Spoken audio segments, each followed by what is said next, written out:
Hello and welcome back. तो आज की इस वीडियो में हम जानेंगे कि जब कोई भक्त भगवान के सामने रोता है तो उसके जीवन में क्या बदलाव होते हैं।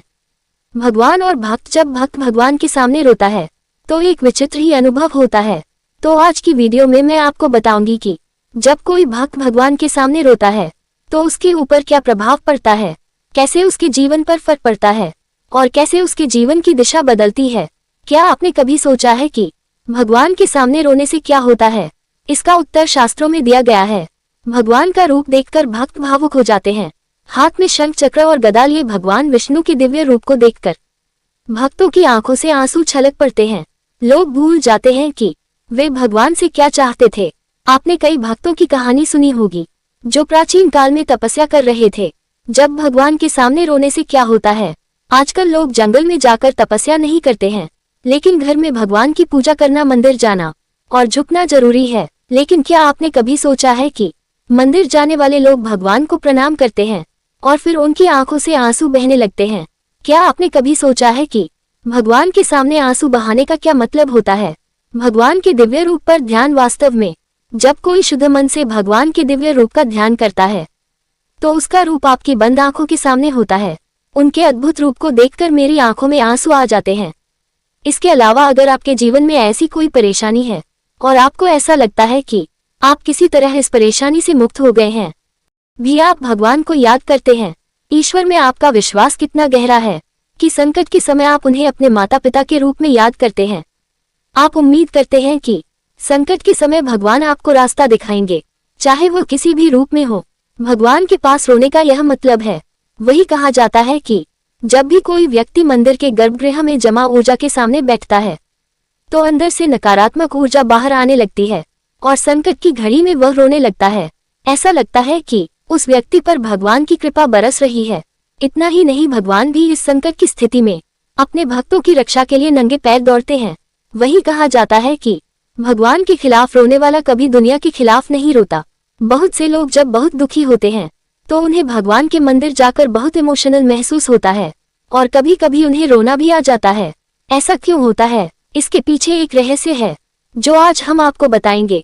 तो सबसे पहले आपको ये बात पता होनी चाहिए कि ईश्वर एक ऊर्जा का स्रोत है जिससे हमें निरंतर जीवन जीने की ऊर्जा प्राप्त होती है। हम सभी के अंदर ईश्वर की ऊर्जा ही आत्मा के रूप में विद्यमान है। अब किसी सिद्ध मंदिर में ही आपको रोना क्यों आता है और आपके मन के दोहक बाहर क्यों निकल आते हैं? क्योंकि जब आपके अंदर बहुत नकारात्मक भावनाएं होती हैं, चाहे वह आपके जीवन के दुख हो या समस्याएं, वह आपके अंदर आपकी मानसिक दशा को नकारात्मक प्रभाव ही डाल रहे हैं और ईश्वर की सकारात्मक ऊर्जा के सामने सारी नकारात्मक ऊर्जा बाहर आ जाती है। अब सवाल यह उठता है कि ईश्वर की यह ऊर्जा हमें मंदिर में ही क्यों महसूस होती है? इसीलिए होता है क्योंकि मंदिर में बहुत से लोग जाते हैं और उन सब की ऊर्जा द्वारा ईश्वर की उन मूर्तियों में ऊर्जा स्टोर होती है जिसे प्राण प्रतिष्ठा कहा जाता है, जिसके लिए मंदिरों में पूजा पाठ करने वाले पंडित मंत्रों का उच्चारण करते हैं और उन्हीं मंत्रों के जाप से यूनिवर्स से ऊर्जा उन मूर्तियों में डाउनलोड होती है। और क्योंकि मंदिरों में भारी मात्रा में लोग जाते हैं, वहां पर अधिक ऊर्जा रहती है और जैसे ही आप उस ऊर्जा के सामने जाते हैं आपको बहुत अधिक भावनात्मक महसूस होता है और आपके अंदर की पीड़ा बाहर आने लगती है। यही कारण है कि जब आप किसी धर्म गुरु या अधिक तेजस्वी ऊर्जा के सामने जाते हैं आपके दुख बाहर आ जाते हैं। इसीलिए आपको बड़े सिद्ध मंदिरों में जाकर ईश्वर की अधिक अनुभूति होती है और शांति मिलती है। तो यह है लॉजिक आपकी भावनाएं बाहर आने का। और जो मंद अधिक मान्य होते हैं वहां आपकी मनोकामना के पूरा होने का। आमतौर पर रोने या आंसू बहाने को लोग किसी भी व्यक्ति या महिलाओं की कमजोरी बताते हैं, लेकिन एक स्टडी में ये साबित हुआ है कि रोना किसी भी व्यक्ति की सेहत के लिए अच्छा होता है। किसी भी बात या परेशानी के चलते कुछ आंसू बहा देने से व्यक्ति को भावनात्मक दर्द को सहने की ताकत मिलती है। एक शोध के मुताबिक कुछ आंसू बहा देने से किसी भी इंसान के शरीर में ऑक्सीटोसिन के साथ ही एंडोर्फिन नाम के हार्मोन उत्पन्न होते हैं।